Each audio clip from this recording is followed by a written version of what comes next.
Hey everybody, welcome to another episode of Butternomics. I'm your host, Brandon Butler, founder and CEO of Butter ATL, and today, got somebody special in the building, man. The one, the only, Miss Tasha Belle Cyril. Tasha, how are you doing? I am doing amazing, Brandon. Thanks for having me. Thanks for pulling up, you know what I'm saying? Of course. I know, I see Tasha out there moving around, you know, the restaurateur, entrepreneur. I have my days. You have stuff going on. Well, look, this is going to be a great conversation. You know, sometimes people say, you know, introduce yourselves or, you know, come in. What we do over here is a little bit different. We do a little different at Butternomics, Tasha. We we we ask ChatGPT to tell us who our guests are. So I asked ChatGPT to write me a bio. But have you ever ChatGPT'd yourself before? No. Oh, you should do it. Because let me tell you what ChatGPT had to say about you, okay? Tasha Belle Cyril is a hospitality entrepreneur with more than 15 years of experience building restaurants across Atlanta, New York City, Jamaica, and Saint Lucia. In Atlanta, she is the founder of, I'll make sure this right, Juve Caribbean Kitchen and Bar, a Caribbean concept rooted in tradition, service, and community. She has operated 4 restaurants, each shaped by a belief that hospitality is not just food on a plate, but how we make people feel when they walk in the room. Her work sits at the intersection of culture and operations, staffing, food costs, customer service, margin pressure, community expectations. She understands all the things that restaurants are under from an emotional standpoint, but they are also economic engines. Beyond the dining room, she leads the Family Table, a monthly initiative that feeds working families with dignity, not as a marketing play, but as infrastructure for the culture. Tasha brings a grounded perspective to the conversation about Black-owned restaurants in Atlanta, what it actually takes to sustain them, and how operators balance pride, pressure, and profitability. What do you think about what ChatGPT had to say about you? I might have to ask Chat to say some more things about me. That sounded good. You know, I tell you about you gotta ChatGPT yourself. You know, you used to have to Google yourself. Now you gotta ChatGPT yourself because it all rolls up now. I've Googled myself before for sure, but Chat summed it up real nice. Did it leave anything out? I've written 2 books. Okay. Yeah. I'm big on mental wellness.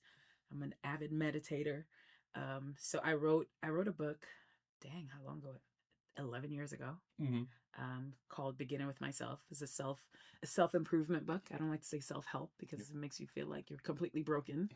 So I did that, and I have a customer service book dropping soon.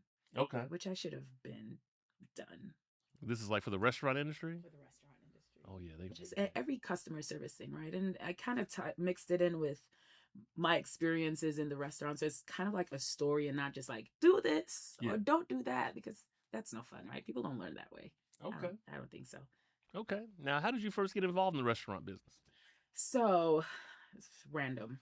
So I moved to New York from Saint Lucia, and one of my friends from back home who had a friend in New York who's a chef was like, do you need a job? I'm like, yes. Nobody's paying for my fun money. Like, Daddy's gonna pay for school, but I gotta pay for the rent in my life.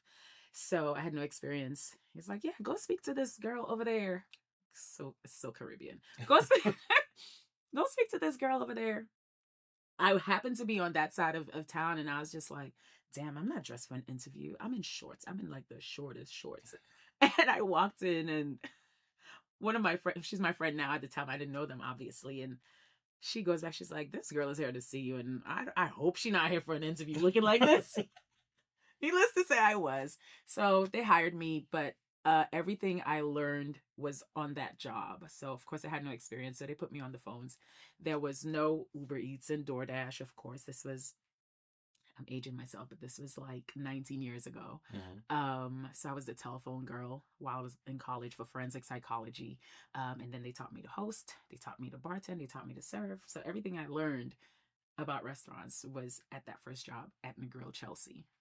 Okay. Now, I got to ask, and I'm guessing the answer is college, but please correct me. Like, why would you leave St. Lucia to go to New York? Like, I would never leave St. Lucia. No. So yes, that was the reason to go to school, because there's only so many things you can do, and so that I was interested in, I should say. And I've always been fascinated with the human brain, helping people. So I was like, oh, I'm gonna do forensic psychology. Did I use it? Look at me now. Restaurants. Everybody's just like, so you're not gonna?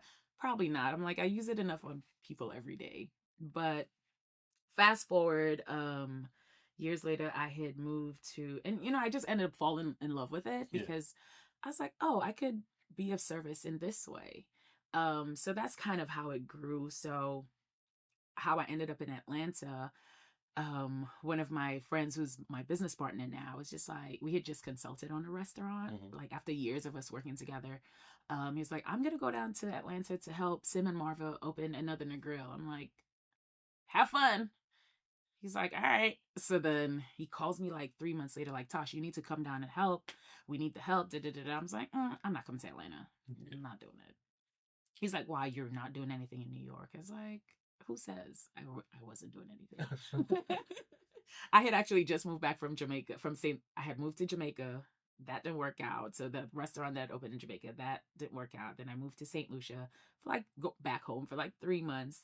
Then I went back to Brooklyn. So I ended up coming to Atlanta, spent a month. I'm like, no, goodbye. I hate it here.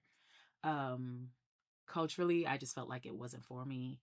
Convenience wise, I was just like, where's the food at 2 a.m. when we're done with work? I'm like, I can walk anywhere. I hate driving. This train doesn't go anywhere. Like, I had all the complaints. You hear me? I go back to New York. Clive calls back like 2 weeks. It's like, all right, now stop fooling around. Just pack up your stuff and move. I just came back to New York to pack up my apartment to come back. Long story short, I came back and I'm still here.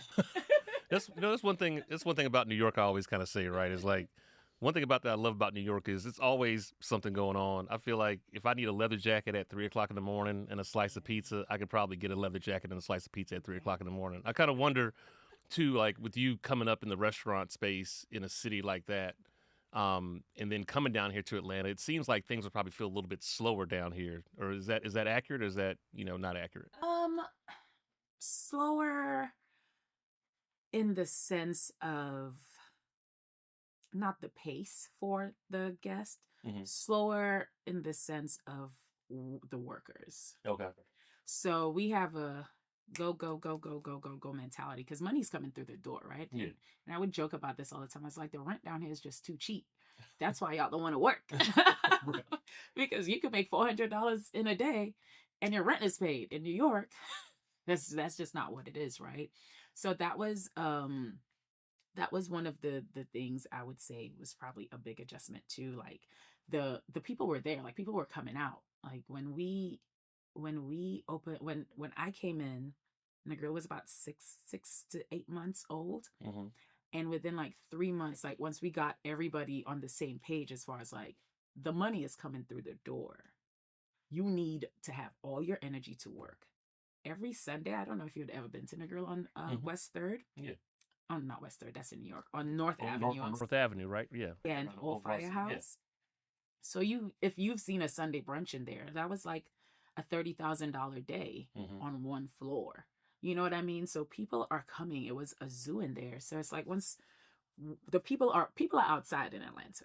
They are. So the pace of people being like, when you ask if it's slower, not from a customer standpoint. Yeah. But from a work faster standpoint, it's a little different now.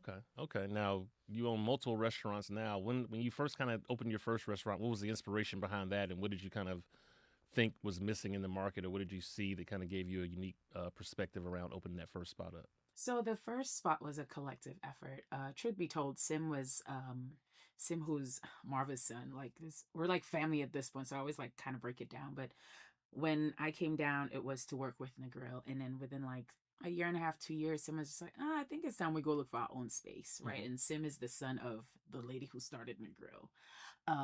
So we're like, and he's saying this to myself and Clive, and we're like, okay, you want to do this, we can, like, so the good thing is, and I tell people this all the time, because sometimes people work in a certain space and they're like, oh, I don't like my job, or I don't want to be here. I'm just like, if you're in a space that allows you to learn more than what take advantage of that. And that's kind of what I did, right? Because it was never oh, we're not going to teach you to do this, or we're not going to teach you to do that. So I took full advantage. So when the time came, myself and Clive works at the same pace that I do all the time, no matter what's happening. If it's busy or it's slow, we're working.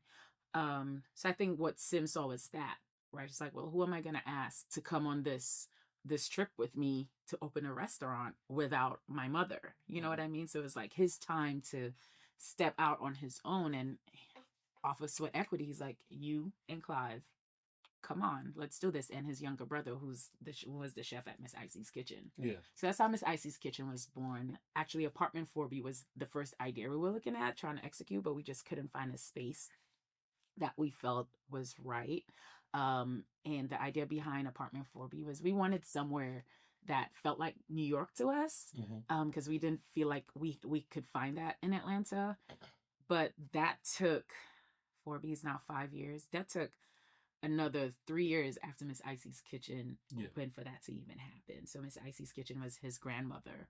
So he's just like, you know what? This is the grandchildren's house. This is what you're gonna feel when you walk in. You come, you have fun. Still Caribbean, but we're in the South. We know the Caribbean population is not as big down here. So it's like, how do you include everybody?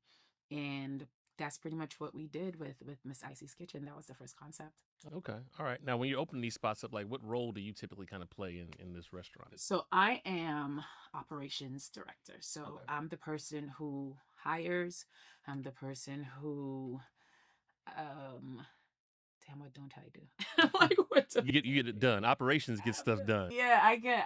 They for a while they were like, "You're the glue." I'm pretty much the person who keeps everybody intact, and together. I oversee ordering. I'm also the beverage director, so outside of operations, all the bar programs at all the restaurants, I do that because I love mixology. Out of all the roles that I've filled, that was probably my favorite to bartend. Until I get in trouble bartending, of course. But yeah, so I hire, I fire, I recruit, I make sure my business partners are in check. I plating, cocktails, relationships, market, all the things. Yeah, get all the things. Okay. When did you, as you've kind of like continue to like work on these restaurants and build them, like, what is it about the restaurant business that people don't know but they should, right? Like, I think people think that it's just flashy and fun. They don't understand the margins can be kind of tough. I mean, I've managed or I've owned a restaurant in the past and helped manage one, and let me tell you, it was a lot that I didn't even know, and I kind of did it from the point of getting involved for experience. Yeah. But I mean, just even around just managing the people. I mean, we're not talking about the food, right? Like, what do people need to know about the restaurant business before they go down that path? I always tell people, don't do it. First of all, if you like yourself, don't do it. But like, truly, and I think that's kind of been the fad in Atlanta lately. Is like a lot of people think that, oh, I'm gonna get a restaurant just for the hype of it. Bruh, there is no hype, for real. Like, it's getting an ass beating every day. It's like you're a masochist. Like, why are you doing this to yourself, right? But I think people need to, unless you're somebody who believes in serving others, this is not the job for you. It is fully a job where you serve people, whether that's your guest, whether that's your staff, and then the people you really have to serve also are your staff. I think people do it because they want to be in a certain position of, oh, I'm a boss and I'm a this. No, bruh, this is a job of service. And I think that more than anything else is what people miss out on when they go into it, not realizing how much it requires of you as a person. And like you said, the margins are not that great if you're not good with managing labor, food cost, food waste. It's just not easy. Like, restaurants are like top 5 most failing businesses. And if you think it's just going to be a walk in the park, there's so many moving parts that makes for a good restaurant. And even when you are a good restaurant, it becomes stressful. You're still probably going to see some bad days. I don't know. And I know a lot of restaurant owners, whether it's people that I follow, whether it's people that are down here in Atlanta and New York. And the one thing everybody could say is like, it's not easy. And they always say, like, don't do it by yourself. Right. Don't do it by yourself. So, I think you need to be good with people management for sure. You need to be good with money for sure. And you need to be good with strategy, right? A good restaurant, I think, requires 3 things to make it great. Great ambiance, great service, and great food. And it's very hard to get these 3 all in one. happening at the same time. Because Yeah. again, it's a lot of moving parts, right? Like really, your staff is in control of what happens Mm-hmm. once those doors open, and even when the doors are closed. If if the mise en place is not ready, they're running around. That's sometimes, there's things that people don't know, like why does food take long? Sometimes food takes long because the menu setup might be crappy, the kitchen didn't prep fully, or they're doing things in reverse. So like it's like if you're taking a shower, right? And you put your clothes on and then get in the shower. That doesn't work, Right. right? So, I think all these things, if you've never worked in, and I tell people this, if you want to be in the restaurant business, go work in a restaurant like 1 month Mm-hmm. and see if you really actually like people. Yeah. See if you actually like people, and see if you actually enjoy serving. And if you do, then by all means, like jump in. But just know, it's a lot. It's gonna. Look, I remember I used to work at a restaurant when I was in college, and I tell people all the time, like, yeah, everything. I think everybody should do a quick stint Yes. in food service in some capacity, right? Because one, it just shows you how things kind of operate behind the scenes, but also just gives you, consideration, a little bit more empathy for, I think, the people on the other side. Just be kind to people, right? Like, there's a lot of things that are kind of outside their control, but I mean, but I know you look, Tasha. I know you're sitting there talking about ambiance and all this stuff. All it takes to make a restaurant work in Atlanta is grass wall, some lemon pepper wings, and some hookah. Now, why is it like that? I don't know, because I don't have any of these things at any of my restaurants, and I refuse. I refuse. We're not gonna have hookah. I'm sorry. For one, I think well, not just one thing. I think several points on that, right? I think when something becomes popular, it kind of also becomes a little easier to run to it, Mm-hmm. right? When times get tough in a restaurant and you're not making money, and you see the things that are making money for other people, you're probably going to run towards it because one, you probably didn't have a strategy, you probably didn't have a backstory, you probably didn't have a why. Mm-hmm. Right? So you're not standing in who you are in your identity as a restaurant owner. Like, what was your backstory? Like for us, for apartment 4B, the backstory was, this is a couple's apartment. You come here, you feel like you're in New York in a loft. And that's our identity. Like, we're also Caribbean, so we're gonna give you Caribbean food. We want it to be sexy, we want it to be grown, we want people to come in and be respectful and not break our stuff and treat it like garbage, because we look like you, but we also expect you to respect our space. Yeah. Right? So there's a certain standard that we aspire for. And no matter how hard it gets, that's kind of where we're standing, because, okay, we might have to change some things to get people through the door, but I still think there's a group of people who don't want to be around hookah smoke. I'm one of those people. Mm-hmm. I'm around hookah for 15 minutes. My voice is gone. Mm-hmm. You know what I mean? I'm one of these people who, I want good food. I don't want to have wings every day, right? And granted, wings are an Atlanta staple. I get it. Cool. But how do we still pay homage, right? We have lemon pepper turkey wings. Right. We don't have chicken wings, but we have lemon pepper turkey wings, which people love. Like, we had it right up in Bon Appetit. Mm-hmm. You know what I mean? So I think figuring out what's still true to you, but could still appeal to people. And that takes work. That doesn't take, oh, I'm just going to wake up. It takes some thought. It takes knowing who you are and what you're putting out, and not just being a bandwagonist. You know what I mean? So who it works for, it works for, great. By all means, we all here to make money. I'm not knocking it, but I just know what I represent. Yeah. And when you talk about that, it makes me think about strategy. Like, I was actually thinking about that a lot this week, because one of the things I even realized as I work with people and just even people in our community, right, is there's this kind of apprehension sometimes to like doing the strategy and the work up front. Mm-hmm. And I tell people, like, well, sooner or later it's going to have to kick in. You got to figure it out sooner or later. Yeah. And what you don't want to do is have to figure it out while the plane is flying. Yeah. And so again, like, even how you speak to kind of the intentionality around like figuring out the story and like what makes us different, like all that stuff should be infused in what the kind of the space becomes. Yeah. Otherwise, you're kind of figuring out like, why do you? And it was funny. I was actually had another person. I had my guy Biddy on here one time. We were kind of talking about just like a lot of folks they rush into kind of opening it, and they don't do the marketing, the work, everything to kind of make it. And then you can kind of see it happen. Like, why do you think that a lot of times people just kind of jump in without having kind of really figuring out what it's going to take to make it successful? Well, sometimes some people are just doing things for the sake of doing it, right? For whether it might be for clout, whether it is, I don't really know what I'm doing, but I'm just going to open. Sometimes if you are short on funds and you need to get some money going, you might cut some things back. Like I've been in that situation before where I lost some of my marketing dollars because something bigger came up in the moment. Yeah. But again, everyone is not a strategist. And I think people forget that to be good at anything, there's certain qualities that you need.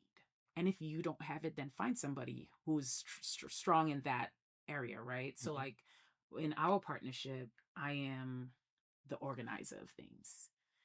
Clive is the trainer of full on hospitality. You ask Clive any question about hospitality, he'll tell you. Like we were just on a show and he's like, yeah, drink is from the 1700s. I'm like, why do you know this? You know what I mean? So he could answer certain questions. Sim is an idea guy. You know what I mean? So if there's something that's needed and you don't have it, find somebody else that could fill in where you might be short. But I think some people believe that, oh, I could do it all. No, it takes two hands to clap, right? So I think it's a combination of people wanting to be the hero. Sometimes it's a lack of funds and you just need to start making some money, but then you kind of forget to go back and tweak. Like you said, it's a lot harder to stop a ship from sinking if it started going down than from before organizing things properly. Yeah. What do you kind of, now that you kind of owning and managing multiple spaces, like between your first restaurant and now where you're at now, like how have you changed? Like what's different in how you approach even like opening up a spot now and managing it now? That's a loaded question. A lot has changed. Everything. A lot has changed. So for the first restaurant, so Miss Icy's Kitchen, I was in there daily. And I was in charge of a lot of the personnel. So, and it's funny because I was thinking the other day, because, I was having a really hard time just like, bruh, I felt like I wasn't doing anything fulfilling. And I was like, well, what did we do with Miss Icy's? Because, the last 3 months have been really slow at all the restaurants. I'm like, bro, we're about to sink. And one of the things that I would do at Miss Icy's Kitchen that I felt like I don't do anymore, which is a good thing. It's one of the good things that I'm like, I need to go back to doing this. When we had our pre-shifts, and for people who don't know, a pre-shift is essentially your briefing before the shift starts. Like that is a mandatory for me. Like we have to talk about what the game plan is, what our reservations look like, what are we focusing on today. But I would always ask my team, what do you want to work on today? That you felt you didn't do as well as the day before, or how much money do you want to make today? And we would have post-its, right? Or it would be an affirmation Sunday, whatever it was for the day, but there was something that everybody had to look to for the day. And I stopped doing that. I'm just like, it's not like that was a big part of why Miss Icy's Kitchen was successful. Yeah. Because the team, and I don't even mean management and ownership, my front of the house team, the back of the house, we all got together and we all were working towards the same thing, but something different, if that makes sense. And there was, we always give the team ownership of the space. Like I would tell them all the time, like, I'm not at the front lines, right? So that's one of the things that I would do that I don't do that I need to go back to doing. But also knowing that I cannot do everything on my own. Yeah. Right. So that led me to teaching my team more things, how to handle problems better, because I'm not going to every single table if there's an issue, right? You have to know, okay, so, and some things are small, right? And I'm not saying it's a big to do that I'm not going to go, but some things are small. So I pretty much teach them the strategy of how to problem solve. Yeah. If this happens, here are the tools we have in place that you could use. You do not need to call me. So just like now giving a little more independence to the team. That's one of the other things that I do. I set boundaries now. Have phone hours. Do not call me before 9 a.m. Do not call me past 8 p.m. And that's strictly for my staff. Like, do not call me unless the building on fire, somebody dead, do not call me. Because I've given them, right? I've given them all the tools. I've given them all the tools. I've given them the blueprint. Like, everybody who works, specifically at Juve and even at Belle and Lily's, anybody who works in those two restaurants specifically, they know how and where everything is, how to do everything, who to call, like they do. I'm just like, I'm not here to make my life harder, but I'm also here to teach you. So let's put the two together. Yeah. And make it happen, because one day you might want to move on from here, which is fine, but I could give you some tools that you could take with you. Right? And that's my way of also serving, right? Serving them. Like, you come in here, I don't make money because of me. Partially, maybe, but I make money because of you. You know what I mean? You're the one at the front line selling. So it would do me a disservice to not teach you everything that I know, or to make you independent, or to make you feel like this restaurant is yours. Like, and it's so good that I have yesterday, one of the bartenders, she sends me a message. She's like, hey, what do you think of this? I picked up some stuff for Valentine's Day, and here's the cocktail. She sent me a picture. I was like, oh my God. I literally wanted to share the tear, because I'm like, I had gotten some stuff, but then the fact that she took the initiative, and another one of them is like, oh, I got some balloons for, I was like, yeah, yo, thank y'all. You know what I mean? And I know there's a lot of people who have complaints about their team, and I'm not saying they're perfect, but the fact that without me saying anything, they will just go and get little things that they know adds to the ambiance and the guest experience, like, that's big. Yeah, it's big. I mean, you need people to take initiative. I mean, I was kind of talking to my daughter about this, and just saying, like, the people that are successful, it's not what they do, and I say in their 9 to 5s, they do in their 5 to 9. Because like I was telling her, there's nobody that's successful that only does the minimum at the necessary times. Yeah. So like me, for example, like I've learned a lot of things in tech in general, like at my job. But like where I've shined is when I go home and I've done things on my own and educated myself. Like that's the difference, right? And I think it's kind of that same thing. It's like bringing those other intangibles in. As you kind of think about Atlanta, like I don't want to just talk about, because I know lots of people have lots of opinions about Atlanta restaurants and all that kind of stuff, right? But like what does Atlanta do well? And from your opinion, like what does it take to have a really successful restaurant in a space like this? Listen, Atlanta has a lot of great food. I think what we do is we put a lot of things in like boxes. So people love to use the black owned. This is why I don't go to the black owned restaurants. And that, that really, and I don't even want to say people, because it's mostly our people, right? It's our own folks saying they're not going, or they go leave a review, and everybody's so scared about AI, but nobody wants to give grace to human error. Right. So I think Atlanta does a lot of things well, especially around food. There are some super talented chefs who are real chefs, right? I think where part of the problem lies is there's people calling themselves chefs who are actually not chefs. Right? And people always to me are just like, I'm not a chef. By no means. I have way too much respect for people who went to culinary school, people who are actually artists. Like, cooking food is an art. Right. It's not just throw this on it. It's an art. So when people call me a chef, I'm like, no. I'm not. I'm by no means a chef, because one day chef asked me to cut something. He's like, Julian. I don't think he said Julian. It was something else. I was like, chef, I don't know what that means. What? It up. Just give me the basic, because there's knife skills. There's so many things that there's sauteing, there's searing. There's so many terms and types of ways to cook that I'm not doing that. So that's the first thing I think, that everybody thinks that, oh, I'm a chef.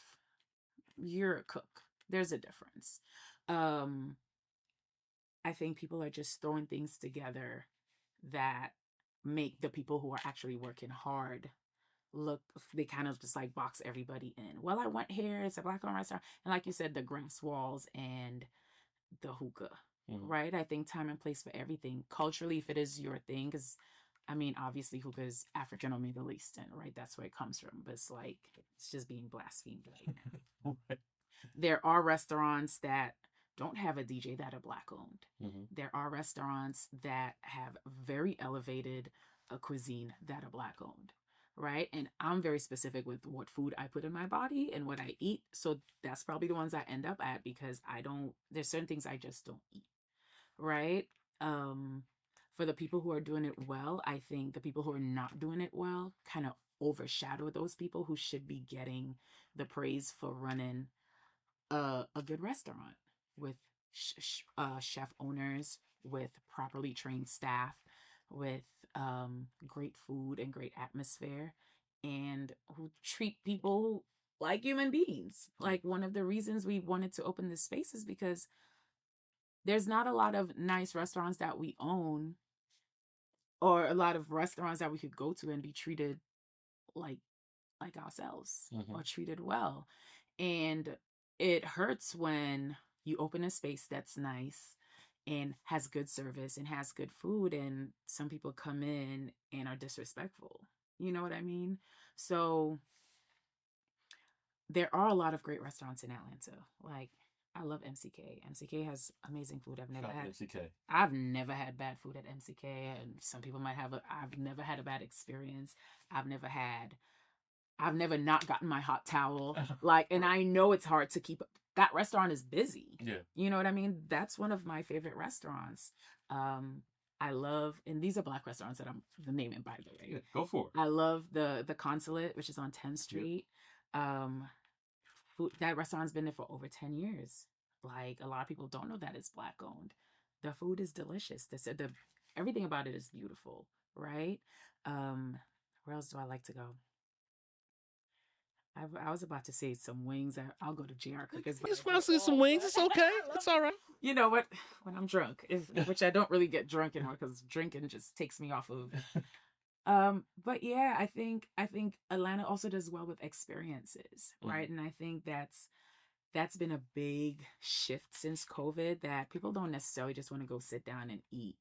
Like, these pop-up museums, and like, there's a lot of things to do in Atlanta, and it's a cultural hub. You know what I mean? I think people are so stuck in little pockets of what they're used to that they miss out on all the great things that's happening that are culturally heavy. Like, you go to the museum, there's a lot of culture there that you don't expect to be in a museum. You know what I mean? So I do think when it comes to incorporating cultural things, Atlanta does that very, very well.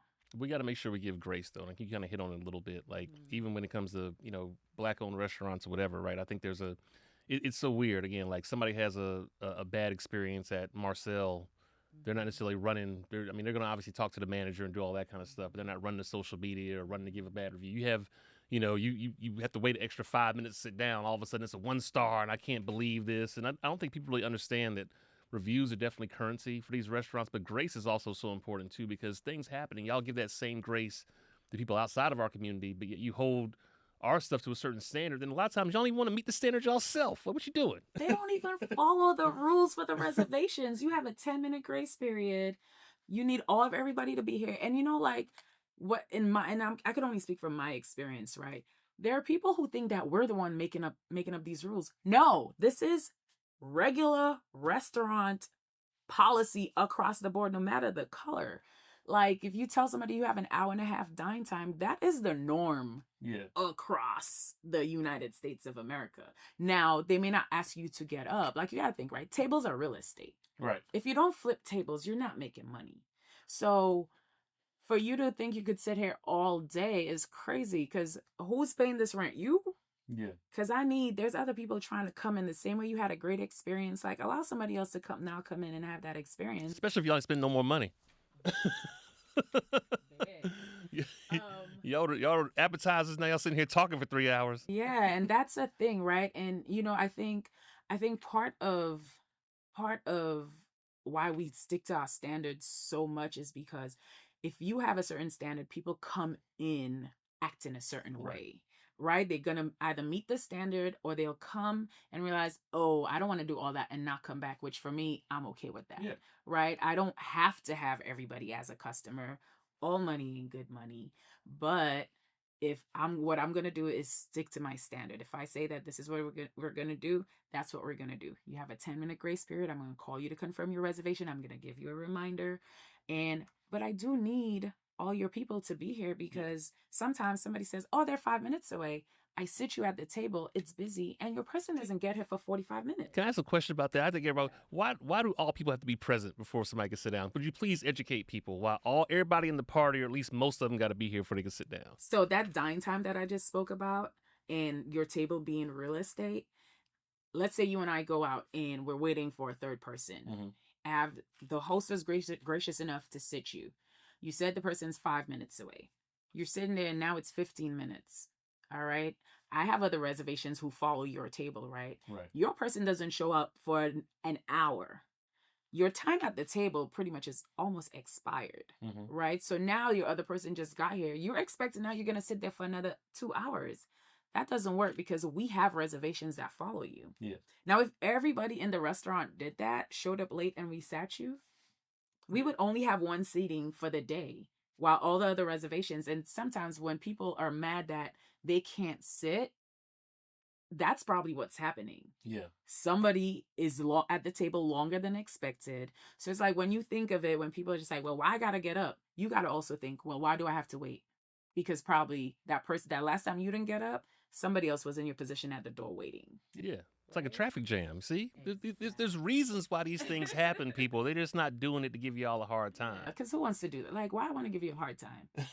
I have enough other stuff to worry about. There's no need to give you a hard time at the door when you're choosing to come spend your money with me. Yeah. You know, and even I've had people want to complain about customer service, but when we try to fix if something is wrong, they're like, well, no. Well, why did you complain? Right. We had somebody the other day just like, this burger is not good. Would you like some? No, I'm going to eat it. Why? Why you want to eat it? Why did you complain?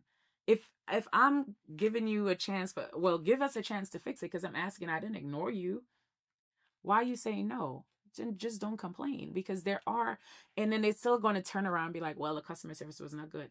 Actually, when we try to exercise our customer service, you denied us that opportunity. And that's something that happens a lot with some customer. We don't get this a lot, but I remember when we first moved down here, that was a thing. And they were like, well, I'm not sending my food back. Y'all gonna do something to it. Girl, where do you eat? Right. That's your thought process. Yeah, this is weird process. Like, I'm gonna send it back. I mean, look, I remember there was a time again, which I owned a restaurant. I kind of tell this story all the time. And I remember I told my partners, I was like, look, I don't want to manage. I'm just here to become an investor, but I just happened to be there one day and nobody else was there. Yeah.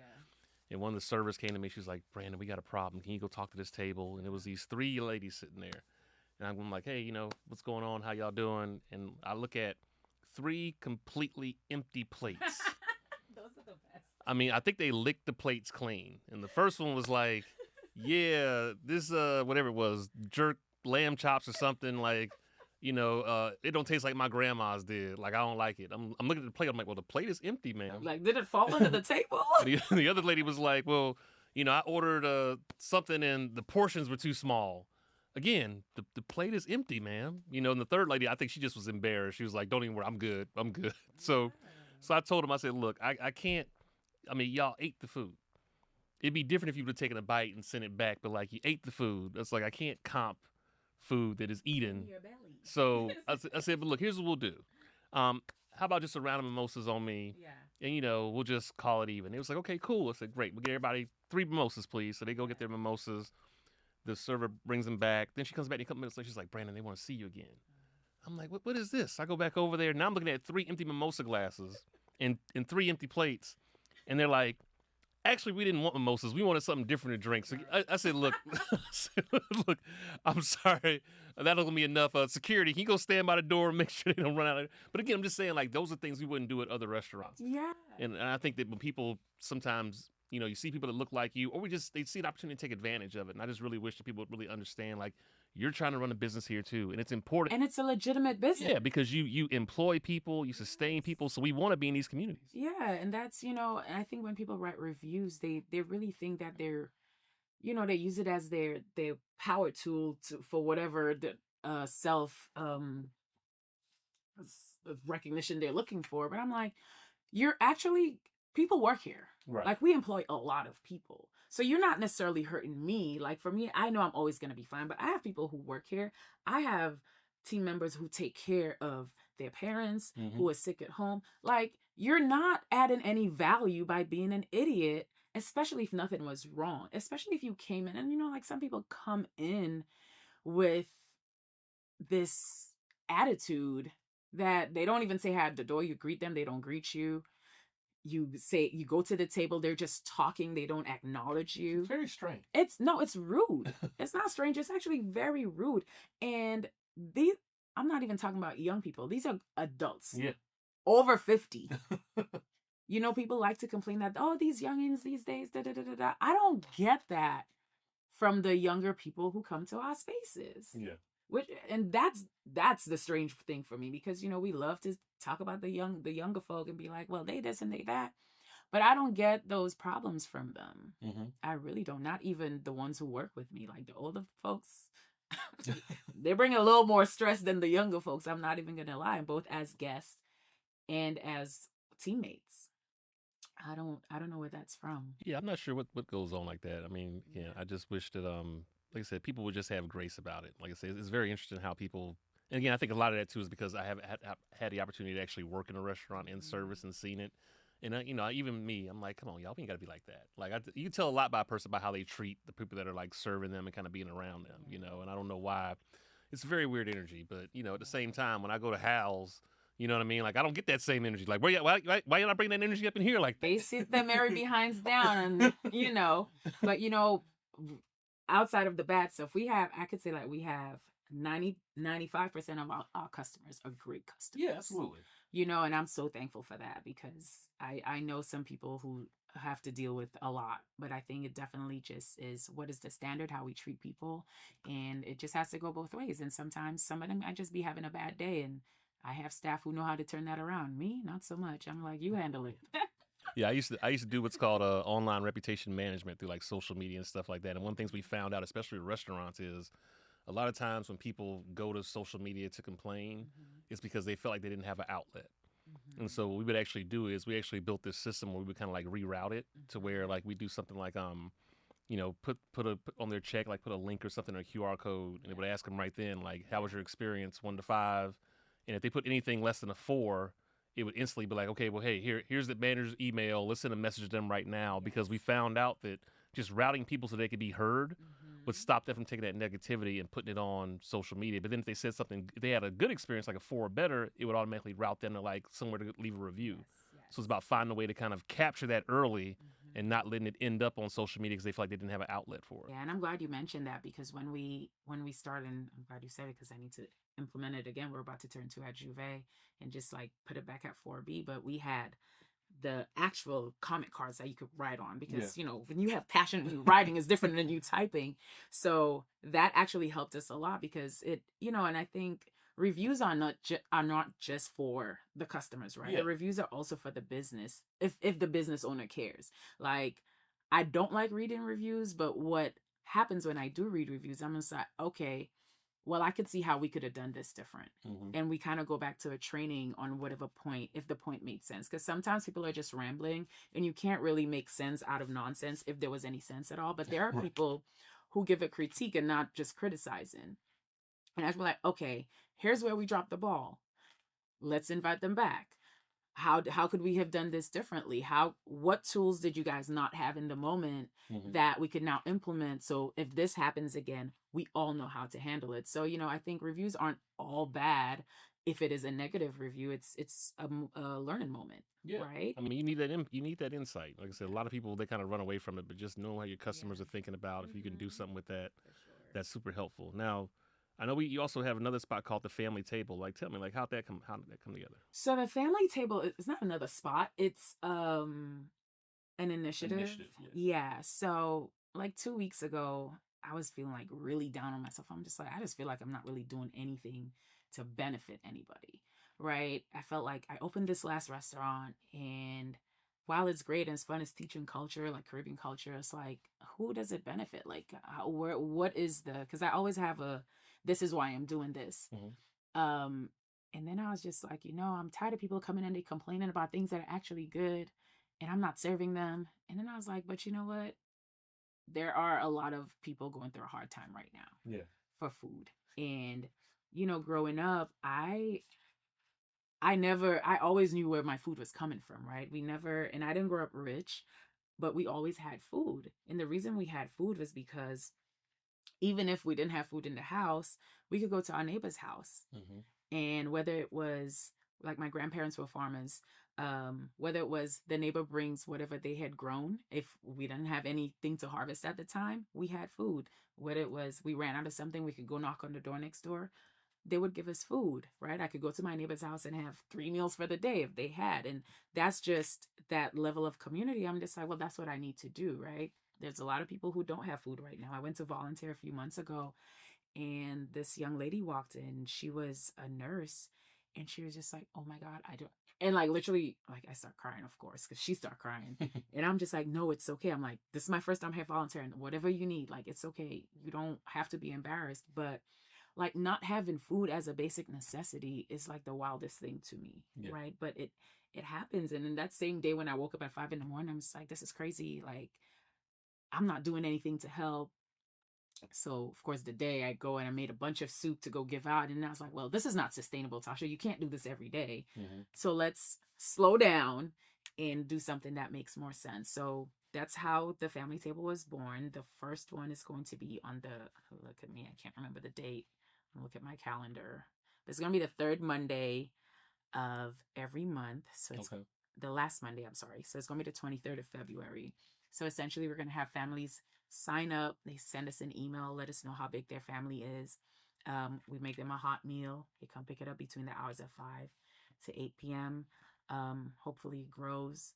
Hopefully we could touch some people with some healthy food.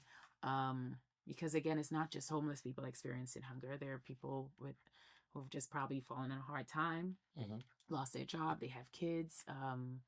So yeah, I just felt like it was a no-brainer.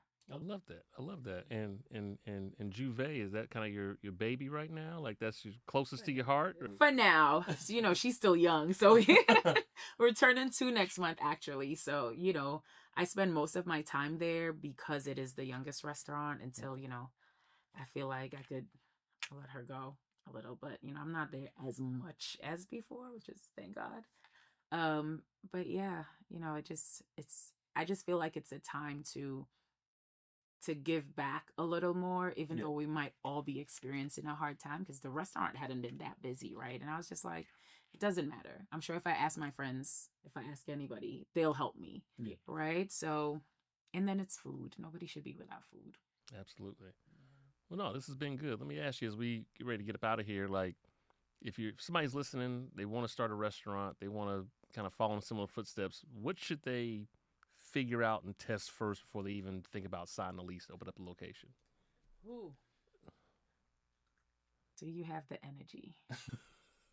No, that's legit, because it really is never ending, right? Are you truly dedicated to this? It's going to require a lot of you. Are you gonna just be wasting time and money, because it also is expensive? So and then give yourself grace on the days that seem a little harder, like you're not getting anywhere. Slow down, take a breath, and try to figure out the things that you are doing right, and that'll help push you back into your momentum. But just know that if you're open to challenges and lessons and applying those lessons, then by all means go for it. If you're not open to those things, you might want to give it some more time until you get there. And yeah, kick ass. Yeah, go out there and make something happen. Well, look, this has been great, Tasha. Before we get out of here, please, how can people find you? How can they support your restaurants? Like, give them all the things. All right. So we're going to go apartment 4B, since all of y'all seem to know that. Apartment 4B ATL is the Instagram. Apartment 4B ATL is the website. We're at 2293 Peachtree Road in Buckhead. Juve Caribbean Kitchen, which I know it's tricky for you to say, but just pretend you're saying duvet and put a J. We're at 558 Main Street, Northeast in Lindbergh, right next to the Lindbergh MARTA train station stop. Our Instagram is JuveKitchenATL.com. Okay. And I'm not pushing Bell and Lily's, but because sadly, this is our last weekend of business. I love that spot. That was some great breakfast y'all had over there too. Thank you. But hopefully give it some time. We might reopen somewhere else. Okay. Yeah. All right. Well, Tasha, look, this has been great. Congratulations on all the success. Can't wait to check it out. I'm gonna pull up on Juve one of these days, man. Come see it. I know 4B very well. I'm pulling up over there at Juve. So, like, appreciate you coming out. And with that said, y'all, Thank you. that's the pod. We out. Peace.